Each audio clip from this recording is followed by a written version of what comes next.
Hello and welcome in a new episode preparing you for the PMP exam. I'm your instructor Nader Omran. In this episode we will talk about the scope management plan process. At the end of this episode you will be able to describe what you will need to create a scope management plan. Explain how to manage the scope and requirements in a project. And create a scope and requirement management plan for your projects.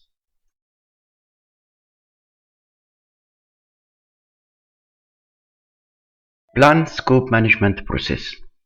First of all, when we talk about the scope, we should know that there are two types of scope. Product scope. This refers to the feature or functions and specification of the product. In other mean, the specification of the project deliverables. And the second type is the project scope. And this refers to the specification of the work and whole effort to produce the deliverables of the project, as it described in the product scope over there. Therefore, when we talk about project scope, that should cover product scope also. You can cover the project scope status by comparing it to the project management plan. But when you verify the product scope, you will compare it to the requirement and descriptions of the product. You, as the project manager, should integrate the scope management plan with other processes to ensure that the whole work or effort is under the boundary of the project scope. Plan scope management process is defined as the process of creating a scope management plan that documents how the project will be defined, validated, and controlled. This process creates the plan of the managing the scope throughout the project, defining the tools and techniques to develop the project management plan, describing how the scope will be validated and how it will be controlled. The scope management plan is a subsidiary plan. Therefore, it becomes a component of the project management plan. How can we start planning the scope management? It's all about analyzing, and analyzing.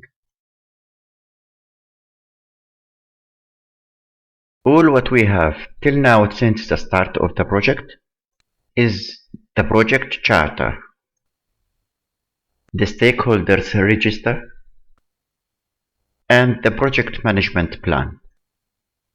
The enterprise environmental factors and the organizational process assets are always our reference in most of the project management processes. In this process, we are creating the scope management plan that will include the description of the project and product scope. We will find the high-level descriptions in the project charter.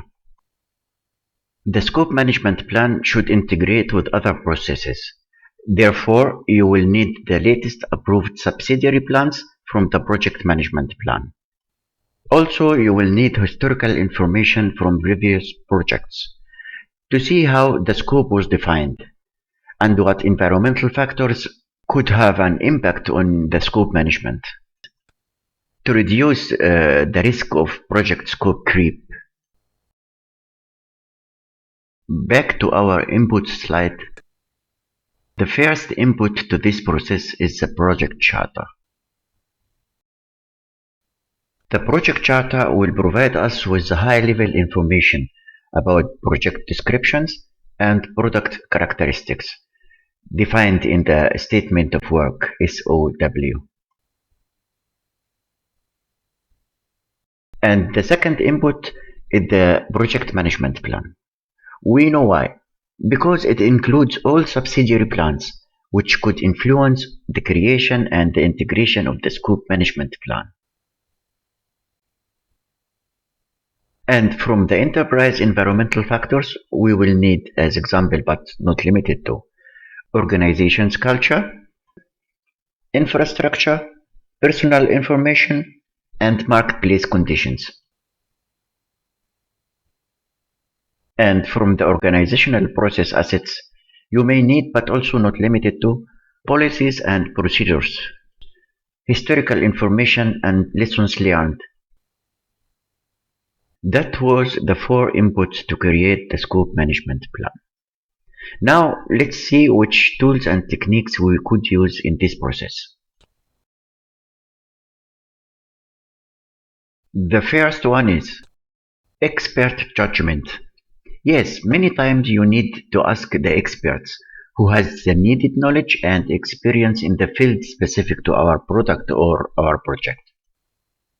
Or you may ask other project managers who had developed scope management plans to similar projects. The second tools and technique is meetings. Attending meetings to develop the scope management plan will improve the efficiency of the scope management plan. But who should join the developing scope management plan meetings? Anybody who has responsibility for any of the project management processes. It may include the project manager, the project sponsor, selected project team members, or selected stakeholders.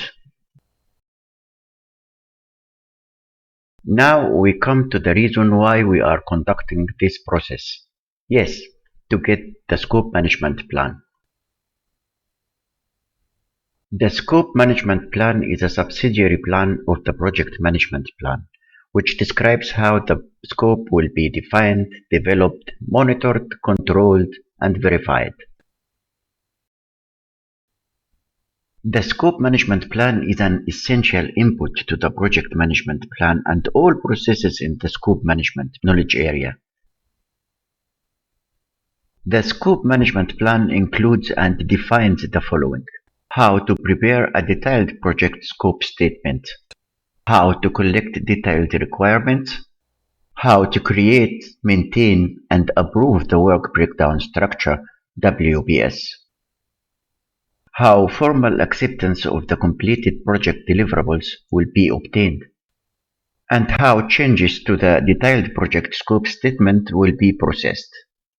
And therefore, it's an essential input to the scope management area processes.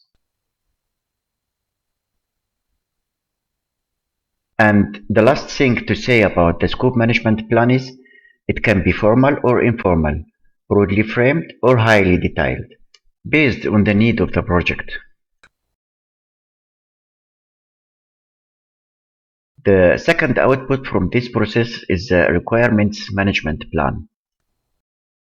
Here we are going to prepare for the next process, which is collect requirements.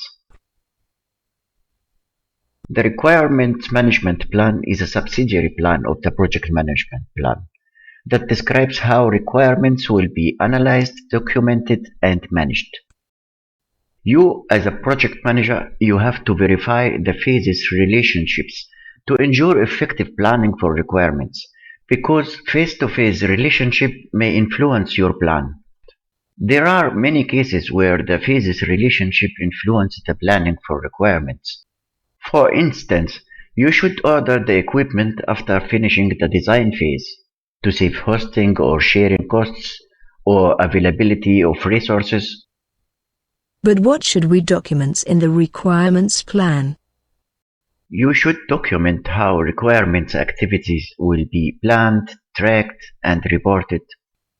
Configuration management activities, such as how changes to the product will be initiated, how impacts will be analyzed, how they will be traced and reported, as well as the authorization levels required to approve these changes, and the requirement prioritization. Product metrics that will be used and the reason for using them. Traceability structure to reflect which requirement attributes will be captured on the traceability metrics. Here again the inputs to plan scope management process. That was the project charter, project management plan, and the enterprise environmental factors and organizational process assets. Now let us see where we need both outputs from this process. The scope management plan will be needed in the following scope planning processes. Collect requirements, define scope, and create breakdown structure WBS. The second output, the requirement management plan, will be needed in the next process, collect requirements. We arrived to the end of this episode. Now we are able to describe what you will need to create a scope management plan. Explain how to manage the scope and requirements in a project. And create a scope and requirement management plan for your projects. I hope it was informative for you and thank you for watching.